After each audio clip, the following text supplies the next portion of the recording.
Año 1587. La costa este de lo que hoy llamamos Estados Unidos era entonces un vasto territorio desconocido para los europeos. Habitado por pueblos indígenas con culturas complejas y profundamente conectadas con la tierra. Para Inglaterra, sin embargo, esas tierras representaban una promesa, riqueza, expansión y competencia directa contra la poderosa corona española. La reina Isabel I buscaba dejar su huella en el Nuevo Mundo y autorizó una expedición que tenía más de apuesta política que de lógica económica. A diferencia de las incursiones españolas centradas en el saqueo de oro, Inglaterra optó por fundar colonias permanentes. Así nació el proyecto Roanoke, la primera colonia inglesa en América.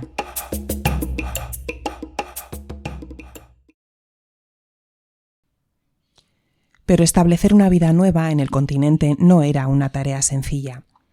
Las colonias eran frágiles, estaban expuestas a enfermedades, a escasez de alimentos, conflictos con las poblaciones nativas y completamente dependientes de los suministros enviados desde Europa. Los colonos de Roanoke no eran soldados ni exploradores. Eran artesanos, agricultores, familias enteras. Buscaban echar raíces, pero lo hacían en tierra ajena, en medio de tensiones políticas y culturales que no comprendían del todo. Y desde el principio las cosas no marcharon bien.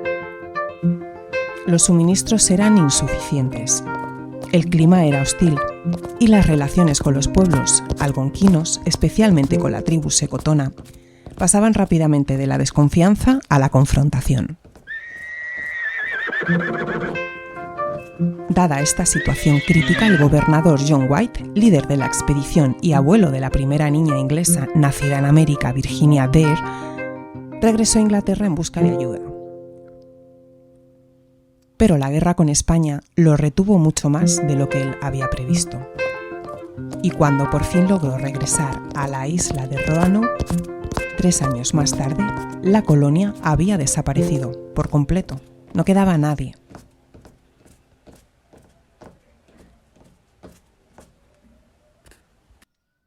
Y hoy, más de 4 siglos después, aún no sabemos con certeza qué ocurrió con los 115 hombres, mujeres y niños que allí vivían. ¿Fueron asesinados? ¿Se integraron en una tribu local? ¿Intentaron regresar por mar y naufragaron? ¿O quizás fue algo más oscuro aún? Esta es la historia de Roanoke, la colonia fantasma que dio origen a uno de los mayores misterios de la historia de América. La colonia fantasma que dio origen a uno de los mayores misterios de la historia de América.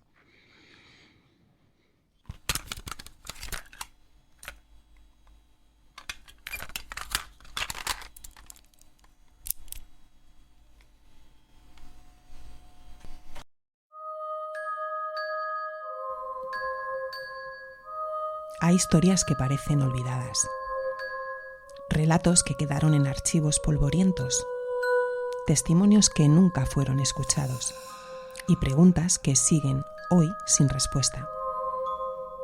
Aquí reconstruimos esos fragmentos y los traemos al presente.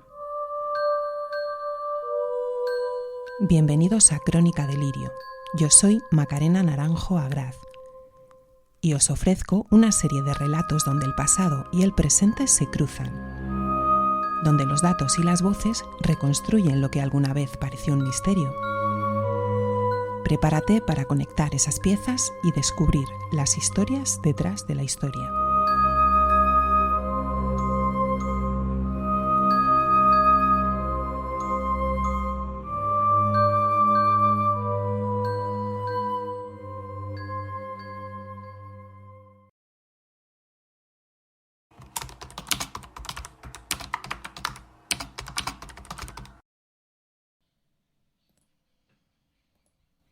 Hoy nos adentramos en uno de los grandes enigmas de la historia colonial americana.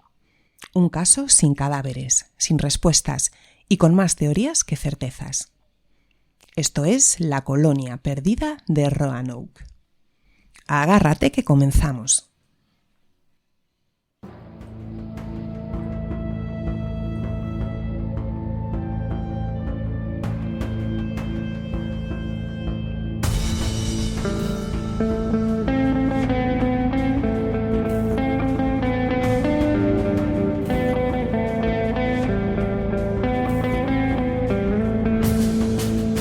En el último cuarto de siglo, del siglo XVI, el mundo estaba en plena transformación.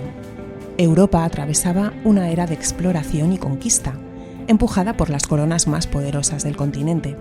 España dominaba gran parte del Nuevo Mundo gracias a sus campañas en América Central y del Sur. Portugal había establecido rutas comerciales en África y en Asia. Francia luchaba por no quedarse atrás, pero Inglaterra, aún rezagada, miraba con deseo ese mapa lleno de promesas. La reina Isabel I había consolidado su poder tras años de turbulencias internas. Su reinado era el símbolo de una nación emergente, ambiciosa y orgullosa. Pero Inglaterra no tenía ni el oro ni las colonias de España. Lo que sí tenía eran corsarios como Francis Drake y ambiciones. Así nació el impulso colonizador, no solo por recursos, sino por prestigio y poder. Y en este clima de tensión geopolítica, el comerciante y aventurero Sir Walter Raleigh propuso establecer una colonia inglesa permanente en el continente americano. Isabel I le otorgó una patente real. La primera expedición fue en 1585. El objetivo era claro: fundar un asentamiento en la costa atlántica, al norte de la Florida española. El lugar elegido fue una pequeña isla frente a lo que hoy es Carolina del Norte, Roanoke. Pero había más que geografía en juego. El continente no estaba vacío. Las tribus algonquinas, los croatoan, los secotanos y otros pueblos originarios habitaban esas tierras desde hacía siglos. Eran comunidades con estructuras sociales complejas, creencias espirituales, lenguas propias y una relación profundamente simbiótica con la naturaleza. Para ellos, la llegada de los europeos no era una oportunidad, sino una amenaza. Los primeros contactos entre ingleses e indígenas fueron ambiguos: intercambios comerciales, gestos de curiosidad mutua, pero también malentendidos, enfermedades y violencia. La diferencia cultural y la desconfianza fueron creciendo a cada paso. Sin haber encontrado los colonos ingleses ni una mísera onza de oro y sin tener nada que llevarse a la boca, los ingleses terminaron haciendo lo que mejor sabían: abusar económicamente de los indígenas. Las provisiones que los nativos habían tardado semanas en recolectar acabaron en los estómagos británicos sin el menor reparo. El gobernador al mando de aquella partida, Ralph Lane, tampoco se contuvo. Utilizó técnicas violentas y abusivas para obtener aún más comida de los habitantes originarios. Así pues, era solo una cuestión de tiempo que todo estallase. Hartos de buscar sin éxito las riquezas prometidas y conscientes de que los indios estaban hasta el cuello de su saqueo, aquellos soldados cruzaron nuevamente el Atlántico, rumbo a casa. Se marcharon al viejo mundo con Sir Francis Drake, el infame pirata a sueldo de la reina, que por cierto volvería después de saquear Santo Domingo y molestar a los españoles como solo Drake sabía hacerlo.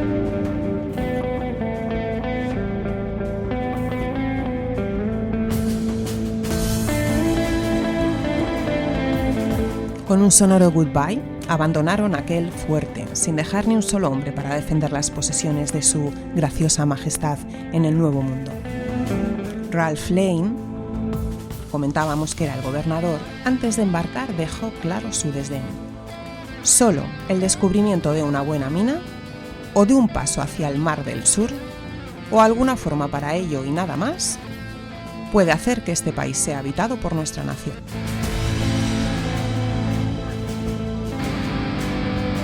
Meses después,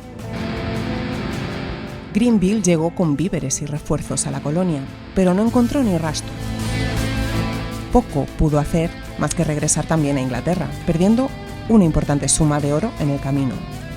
Y aún así, por no volver con las manos completamente vacías, dejó allí a 50 valientes, o 50 locos, según se mire, dispuestos a mantener viva la colonia y a defenderla ante cualquier incursión enemiga.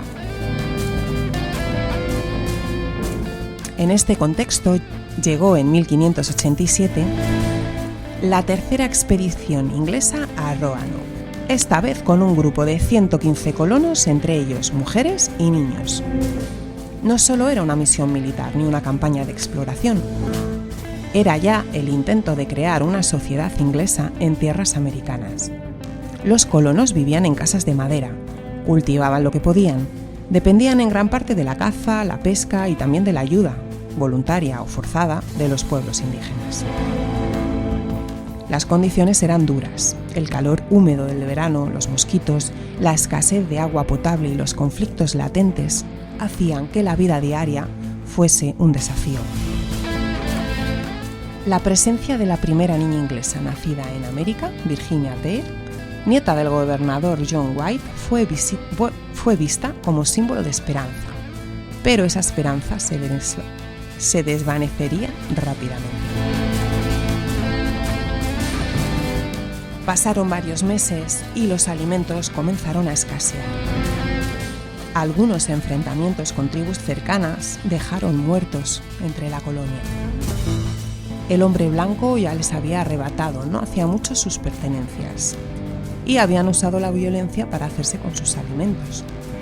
White no logró, por lo tanto, calmar los ánimos. De hecho, avivó sin pretenderlo las viejas rencillas. A eso se sumó la imposibilidad de cultivar comida debido a la baja calidad de las tierras. La comunidad estaba aislada, vulnerable y sin apoyo.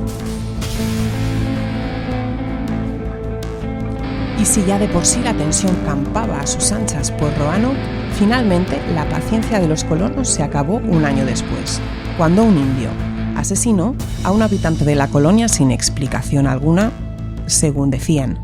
Aquella muerte puso los nervios de punta a los ingleses, que insistieron en que White debía regresar a Inglaterra, solicitar refuerzos a la reina, cargar una flota hasta los topes de alimentos y regresar en el menor tiempo posible a la colonia. El ilustrado White aceptó, aunque ordenó a los ciudadanos dos cosas antes de subir sus posaderas al navío que le llevaría de nuevo a Inglaterra.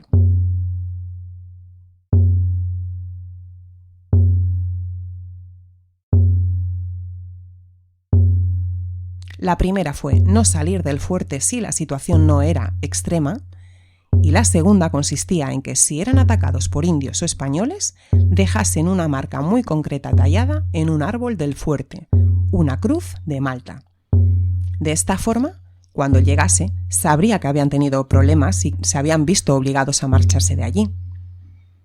John White decidió entonces volver a Inglaterra en busca de esas provisiones y de los refuerzos deseados por la colonia. Se esperaba que su viaje durase unos pocos meses, pero lo inesperado sucedió. La guerra con España estalló y toda Inglaterra se volcó a resistir la amenaza de la Armada Invencible. Esto supuso que John White tuviese que esperar 3 años hasta 1590 para poder volver a Roanoke con la ayuda prometida. Durante 3 años no pudo conseguir barcos, por lo que se le impidió volver a América. 3 años en los que su hija, su nieta, sus compañeros colonos quedaron a la deriva. Y 3 años después de partir, dejando a su suerte a más de un centenar de hombres, mujeres y niños, por fin fue en marzo cuando finalmente logró hacerse a la mar con destino hacia el Nuevo Mundo en una expedición privada que aceptó dejarle en la isla. Con todo, no llegó hasta la bahía de Chesapeake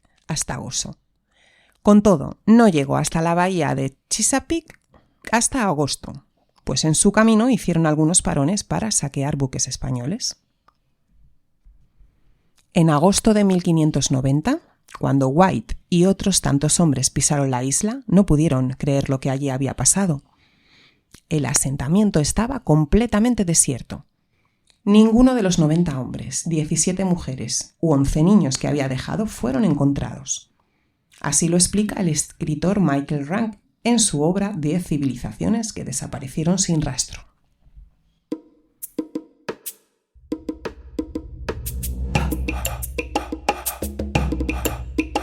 Tras investigar pormenorizadamente la zona, descubrieron que todas las casas habían sido desmanteladas, pero que no había señales de lucha, por lo que aparentemente no había sucedido batalla alguna.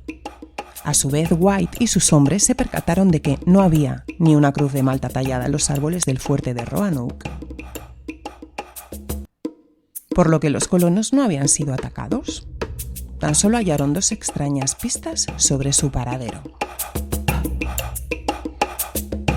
Como comentábamos, no había tumbas, no había cuerpos, solo una cerca mal construida con la palabra Croatoan tallada en un poste. ¿Qué había pasado?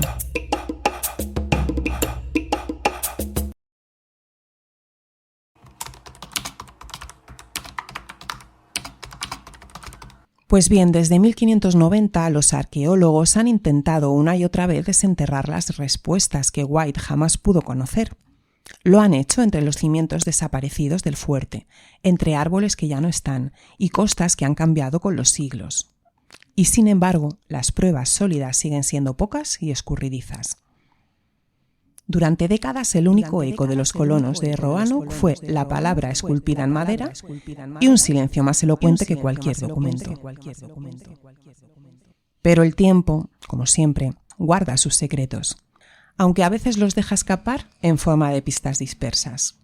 A partir del siglo XIX aparecieron relatos orales de nativos que afirmaban que algunos de sus antepasados tenían ojos grises y cabello rojizo, rasgos poco habituales en las tribus de la región. Otros hablaban de prácticas agrícolas o construcciones que no se correspondían con sus tradiciones, sino con el modo de vida europeo.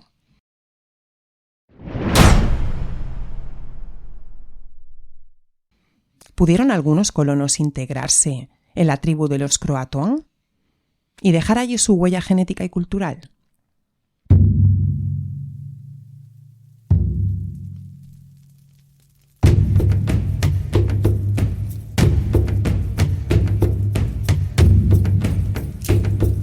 Pues bien, la teoría de la asimilación pacífica con los nativos fue ganando fuerza con los años.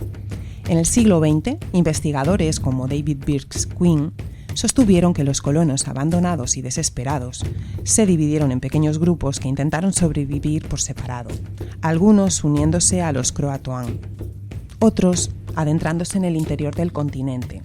Quizá algunos lograron establecerse, aunque ya no como ingleses, sino como parte de otra cultura. Una muerte lenta, sin gloria, para los sueños de Raleigh. En paralelo, otras teorías han surgido, muchas con aires más sombríos. Se habló de canibalismo, de traición, de exterminio a manos de tribus hostiles o incluso de intervenciones españolas temerosas de una base inglesa en territorio que consideraban suyo.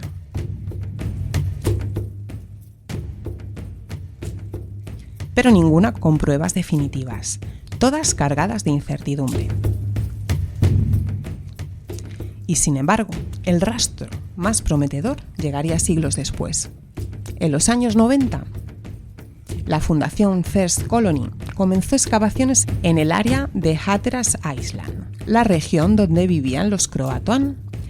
Allí encontraron artefactos ingleses, botones de metal, una esbiella de espada, fragmentos de cerámica isabelina, objetos que podrían pertenecer a los desaparecidos colonos, pero también podrían ser restos del comercio o de alguna expedición posterior.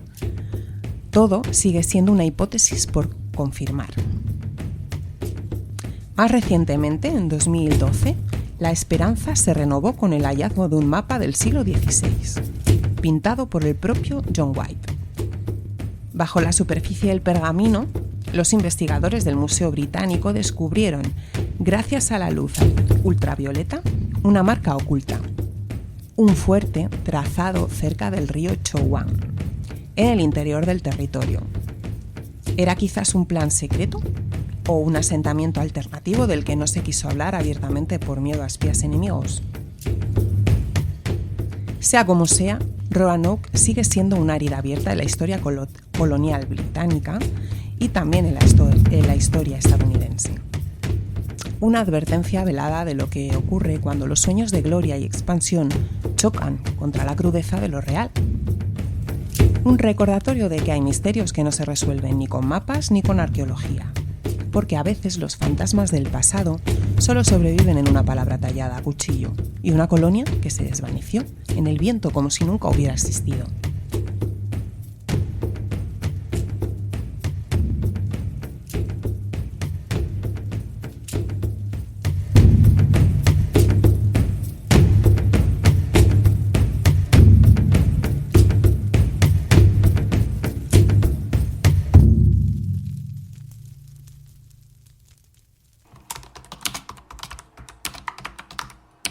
Nadie sabía entonces, y quizá aún no lo sepamos del todo, que aquella expedición no era solo una aventura fallida. Era el primer eco de una obsesión: conquistar, poblar, dominar territorios desconocidos a cualquier precio. Los hombres que partieron con Drake dejaron atrás más que un fuerte vacío. Dejaron un símbolo de lo que ocurría, una y otra vez en los siglos por venir. Una historia escrita con hambre, codicia y pólvora. Y los que quedaron, los 50 de Greenville, abandonaron con un gesto de terquedad, orgullo, y fueron los primeros fantasmas de una tierra que no quería ser domesticada. La historia de Roanoke no termina aquí. Este fue solo el primer acto de una tragedia colonial. Aún hoy sigue generando más preguntas que respuestas, porque en América el silencio siempre fue más elocuente que cualquier documento.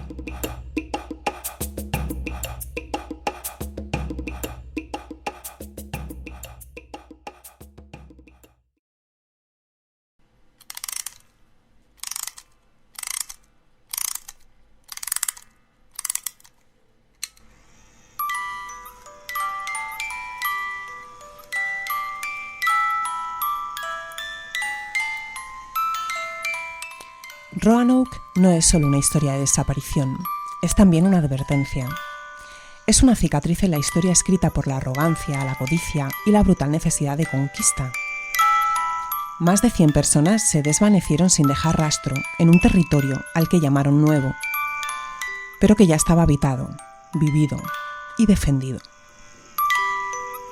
La colonia perdida es, en el fondo, el eco de un patrón repetido.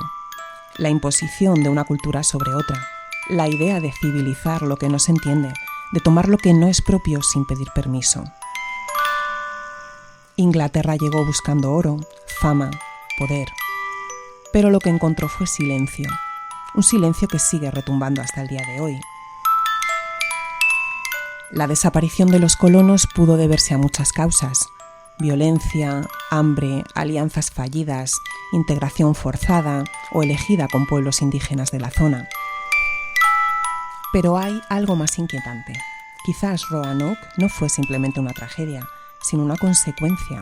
La consecuencia de enviar hombres armados a tierras ajenas, con promesas imposibles, esperando que la tierra, el clima y los pueblos se sometieran como si todo estuviera a la venta. Y tal vez, en este gesto de borrarse, de dejar solo una palabra como marca, lo que hayamos visto no sea una desaparición, sino una renuncia, una especie de rebelión silenciosa contra el sistema que los llevó hasta allí.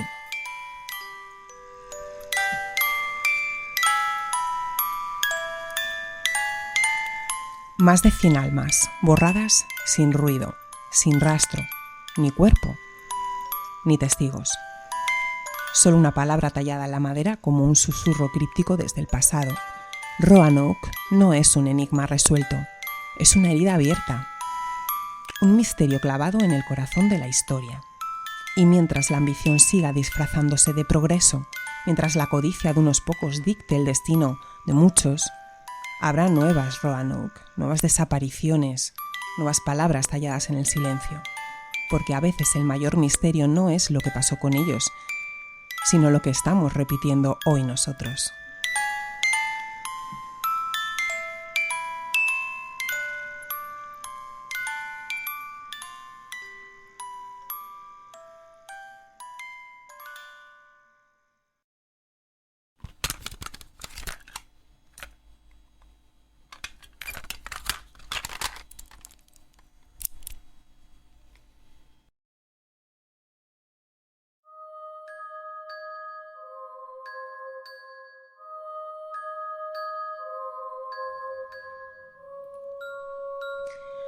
Pues bien, queridos delirantes, hasta aquí el misterio de la colonia de Roanoke. Una historia que nos ha obligado a mirar atrás, para poder cuestionar con criterio suficiente lo que sigue sucediendo hoy. Si te ha removido, si te ha hecho pensar o si simplemente te ha gustado, comparte este episodio. Síguenos en redes como Crónica Delirio y no olvides dejarme tu opinión, tu teoría o tu sensación. ¿Qué crees tú que ocurrió con la colonia perdida? Te leo. Nos escuchamos el próximo viernes, esto fue Crónica Delirio y volveremos para un nuevo descenso al misterio. Adiós.